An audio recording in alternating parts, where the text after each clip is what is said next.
TV7 Israel News is made possible thanks to your generous donations.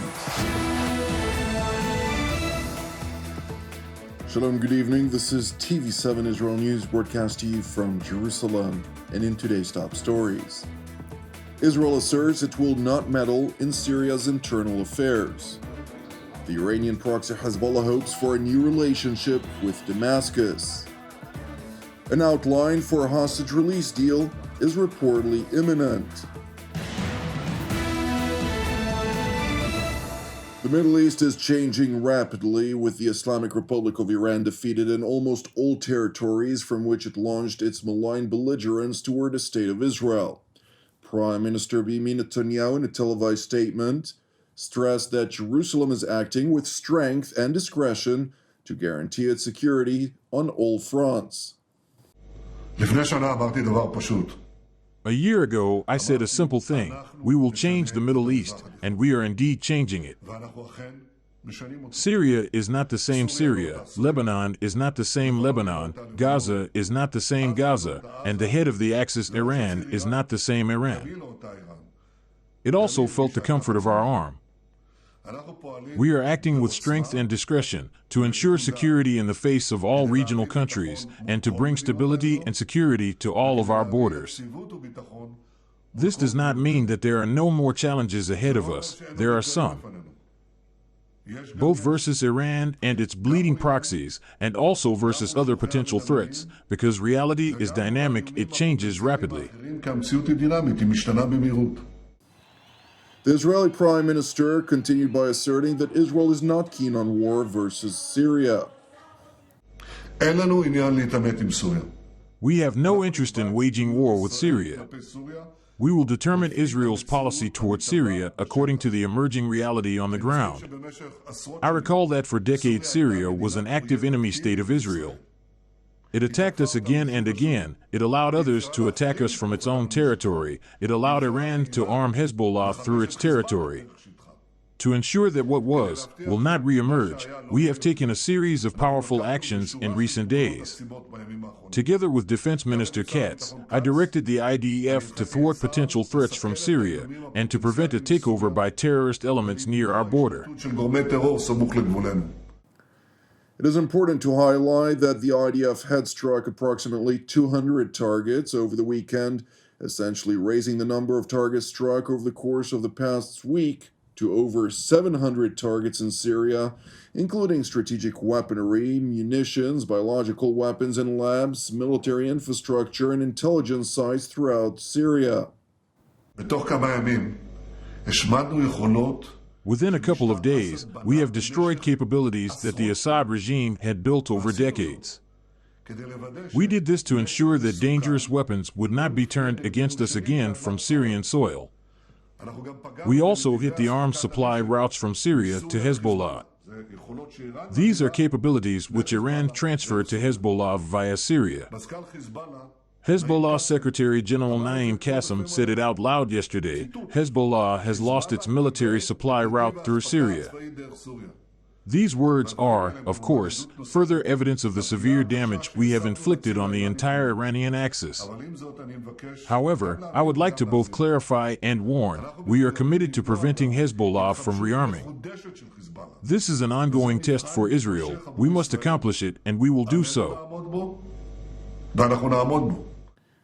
Irrespective of Iran's repeated losses in all theaters, Prime Minister Netanyahu emphasized that Israel will continue to act against the Ayatollah regime as much as necessary, constantly, in every arena.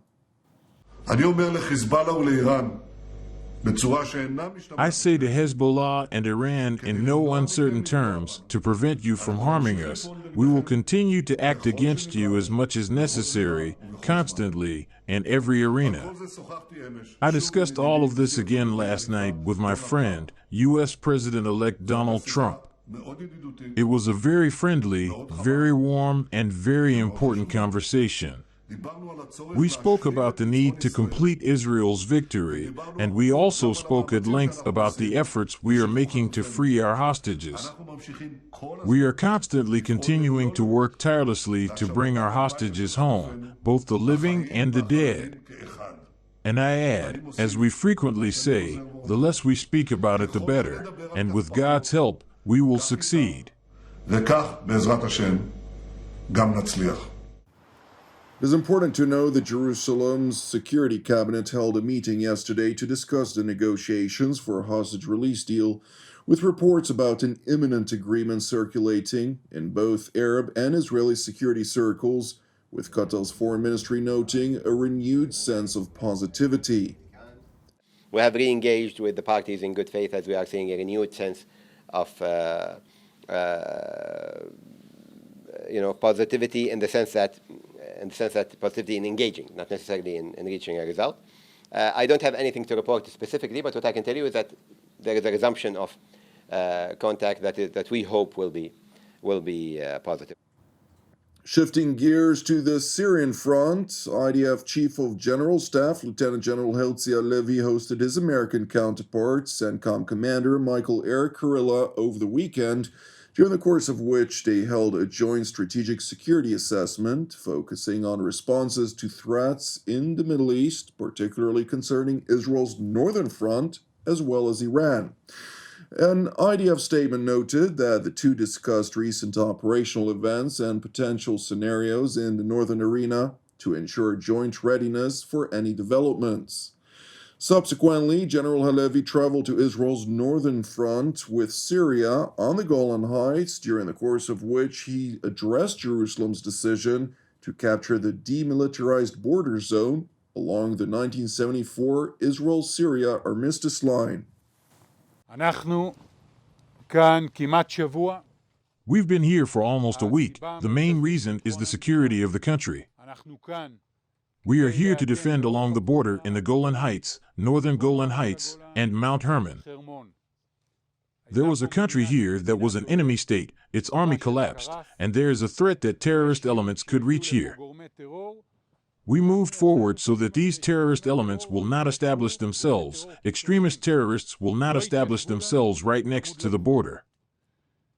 In my opinion, the preparations along the entire border, from Mount Hermon to the meeting point of the Israeli, Syrian, and Jordanian borders, are correct preparations, good preparations. Its purpose is also to make many changes. You have all the necessary military assistance here. There is excellent force buildup here.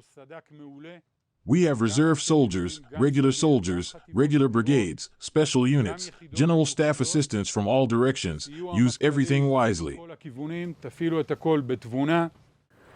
IDF chief further clarified the Israeli military does not intend to meddle in Syria's internal affairs.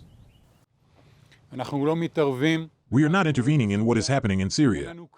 We have no intention of managing Syria. We are unequivocally intervening in what determines the security of Israeli citizens here, behind us in the communities of the Golan Heights, and we are doing that professionally and correctly, and we are doing it with determination. It is important to highlight that Israel's red lines for Syria remain unchanged, particularly when it comes to Iran's sinister exploitation of Syrian territory for the purpose of engulfing Israel with an axis of Iranian proxies.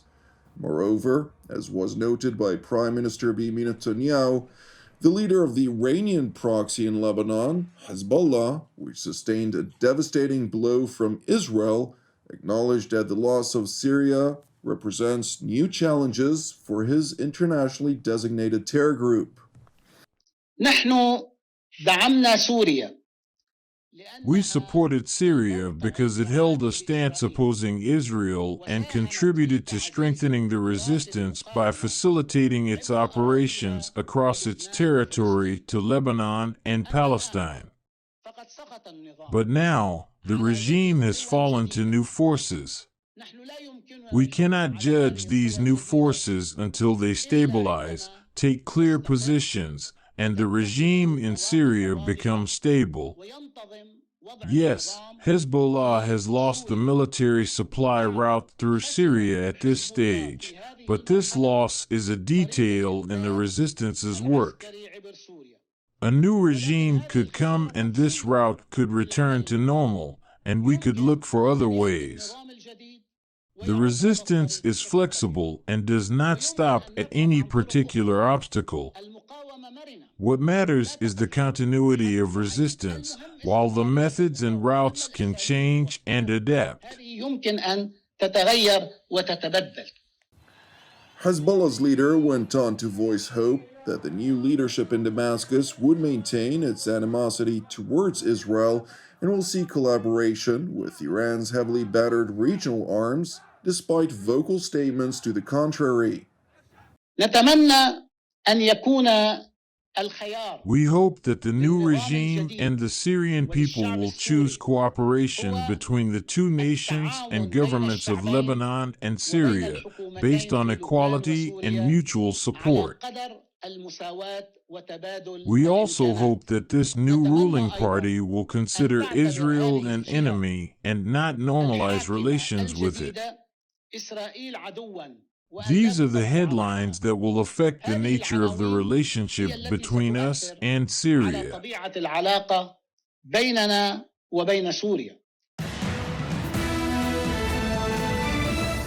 Thank you for watching TV7 Israel News.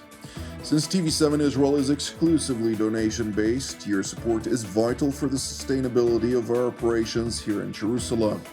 Therefore, if you're blessed by our productions, please consider prescribing a donation. You can do so via our website at www.tv7israelnews.com. Separately, I would like to encourage you, pray for the peace of Jerusalem and salvation of Israel. I'm Jonathan Hessen, wishing you a Shavua Mevorach, and God willing, we will see you during our next update. Until then, Shalom from Jerusalem.